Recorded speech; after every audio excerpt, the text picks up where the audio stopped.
बाबा हरदेव सिंह जयंती यानी कि निरंकारी बाबा हरदेव सिंह महाराज के जन्मदिन के उपलक्ष्य में आज उप जिलाधिकारी के द्वारा मुख्य अतिथि के रूप में प्रोजेक्ट अमृत के तहत नदी नालों जलाशयों की सफाई के साथ साथ धारचूला अस्पताल में उप जिलाधिकारी धारचूला मंजीत सिंह ने पौधारोपण कर कार्यक्रम की शुरुआत की। कार्यक्रम में तहसीलदार रामप्रसाद आर्या व एसएसबी के अधिकारी व गणमान्य लोग शामिल हुए। संत निरंकारी मंडल धारचूला ब्रांच की मुखी महात्मा विमला धामी के दिशा निर्देश में अस्पताल के कैंपस के आसपास साफ सफाई का कार्यक्रम संपन्न हुआ। उक्त कार्यक्रम के बाद अस्पताल में मरीजों को फल वितरण भी किया गया। साथ ही निरंकारी मिशन के लोगों ने एसडीएम धारचूला का स्वागत किया और मुखी महात्मा विमला धामी ने सभी को आशीर्वाद दिया।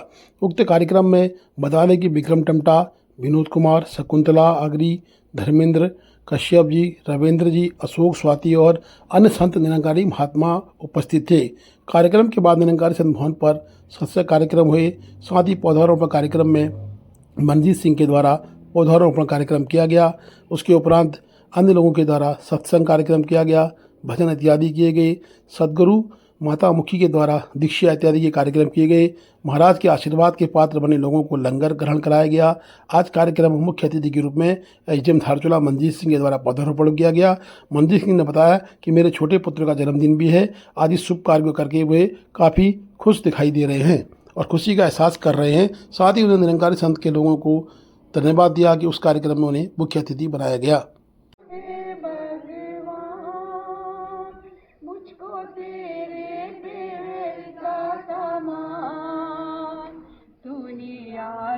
मेरी तू ही शान मेरी, तू ही जीवन, तू ही प्राण।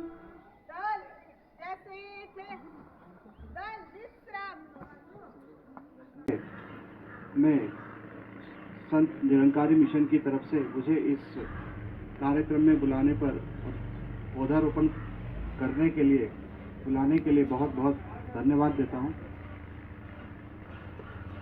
आज का दिन बड़ा शुभ है मेरे लिए। मेरे छोटे बेटे का जन्मदिन भी है, तो आज के दिन पे मैंने पौधारोपण किया। धन्यवाद। तो मुझे बड़ा अच्छा महसूस हुआ, फील हुआ आप सबके बीच में आके इस तरह से पौधारोपण करने पर। और जैसा कि हम सभी जानते हैं कि संत निरंकारी मिशन कई सैकड़ों वर्षों से मानवता की सेवा करते चला आ रहा है। इसके द्वारा हमारे पूरे भारत देश में, विदेशों में, स्थान स्थान पर बहुत सारी ऐसी सेवाएं दी जा रही हैं जिससे कि जो कि मानव जाति की सेवा के लिए अतुलनीय है। इनके द्वारा खास तौर से जो हमारे आर्थिक रूप से कहने कमजोर वर्ग या उनकी जो मदद की जाती है, विभिन्न प्रकार की, जिस तरह से हमारे मौसम में बदलाव आ रहा है, गर्मी में गर्मी नहीं हो रही है, सर्दी में सर्दी नहीं हो रही है, बर्फबारी के समय बर्फबारी नहीं हो रही है, तो उसके लिए हम सबको पर्यावरण बचाने के लिए संकल्प लेना होगा, क्योंकि पर्यावरण है तो हम सभी हैं, सभी मनुष्य जाति है, सभी जीव जंतु हैं। तो इसको पूरा करने के लिए संत निरंकारी मिशन द्वारा यह जो प्रयास है उसकी भी मैं बहुत प्रशंसा करता हूँ और आप सबको उसके लिए बहुत बहुत धन्यवाद है कि आप सुदूर क्षेत्रों में भी पर्यावरण को बचाने के लिए जागरूक होकर कार्य कर रहे हैं। और बस धन्यवाद, इतना ही कहना चाहूँगा।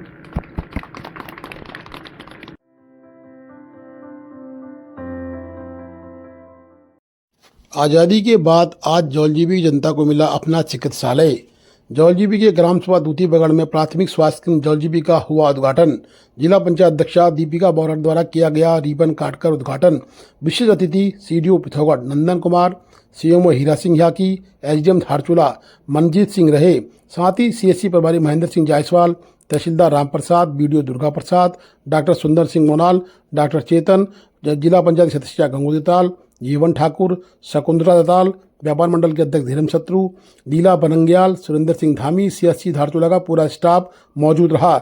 बता दें कि सीडीओ नंदन कुमार के द्वारा उक्त शुभारंभ के बाद मतदाता शपथ भी कराई गई। आगे क्योंकि अभी इस क्षेत्र के लिए और भी बहुत सारे विकास कार्य चल रहे हैं। अभी गवर्नमेंट ऑफ इंडिया की तरफ से वाइब्रेंट विलेज प्रोग्राम भी चल रहा है, जो कि खासकर उन गाँव के लिए जो हमारे सीमांत गाँव हैं, जो चीन सीमा पे हैं।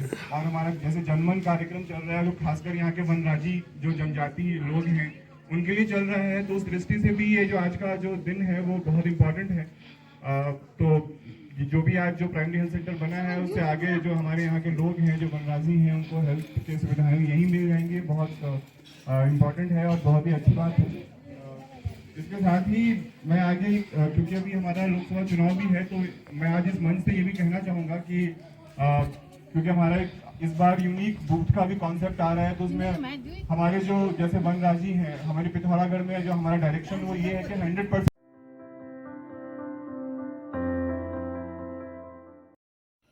धोखाधड़ी के आरोपी को माननीय न्यायालय पिथौरागढ़ ने सुनाई 5 साल की सश्रम कारावास सजा तथा 5,10,000 रुपये का जुर्माना अदा न करने पर भुगतना होगा 3 महीने का अतिरिक्त कठोर कारावास।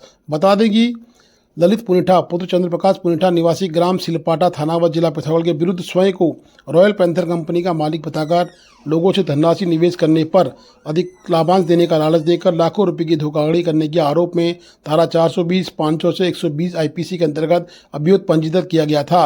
आज उसको न्यायालय के द्वारा सजा दी गई है।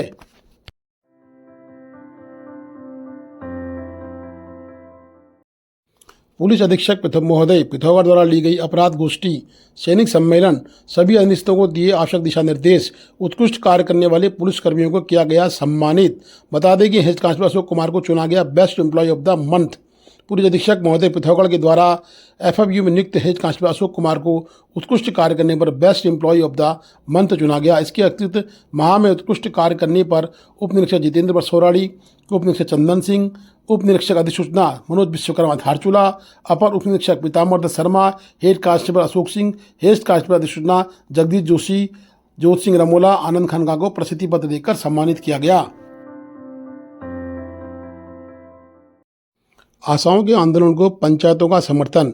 उत्तराखंड त्रिस्तरीय पंचायत संगठन के कार्यक्रम संयोजक तथा जिला पंचायत सदस्य जगत मर्तुला ने मुंशियारी में सामुदायिक स्वास्थ्य केंद्र के आगे 6 सूत्रीय मांगों को लेकर धरना प्रदर्शन कर रही आशा कार्यकर्ताओं के आंदोलन में भाग लिया। प्रदर्शन में भाग लेकर आशाओं की मांग के समर्थन में नारेबाजी की। उन्होंने आशाओं के आंदोलन को समर्थन दिया। उन्होंने कहा कि राज्य के मुख्यमंत्री ने 2022 के चुनाव से पहले आशा कार्यकर्ताओं के रुपया 6,000 मानदेय दिए जाने की घोषणा की थी, उस पर अभी तक अमल नहीं किया गया। उन्होंने कहा कि आशा कार्यकर्ताओं के कार्य को देखते हुए उन्हें राज्य कर्मचारी घोषित किया जाना चाहिए। उन्होंने कहा कि स्वास्थ्य विभाग की रीढ़ आशाओं की मांग के समर्थन में उत्तराखंड के समस्त पंचायत प्रतिनिधि प्रदेश के मुख्यमंत्री को अपनी ओर से भी ज्ञापन भेजेंगे।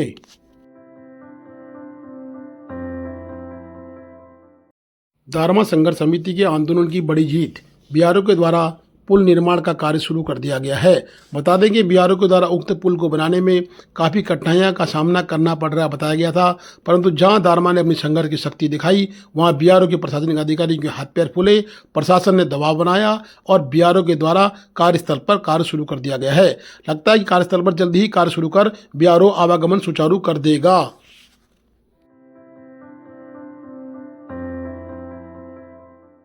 मुंशियारी की सुंदरता पर जिला पंचायत के कूड़ेदान का ढेर और कूड़ों का ढेर लगातार बदनुमा दाग साबित हो रहा है। मुंशियारी के लोगों ने कड़ी आपत्ति दर्ज की है।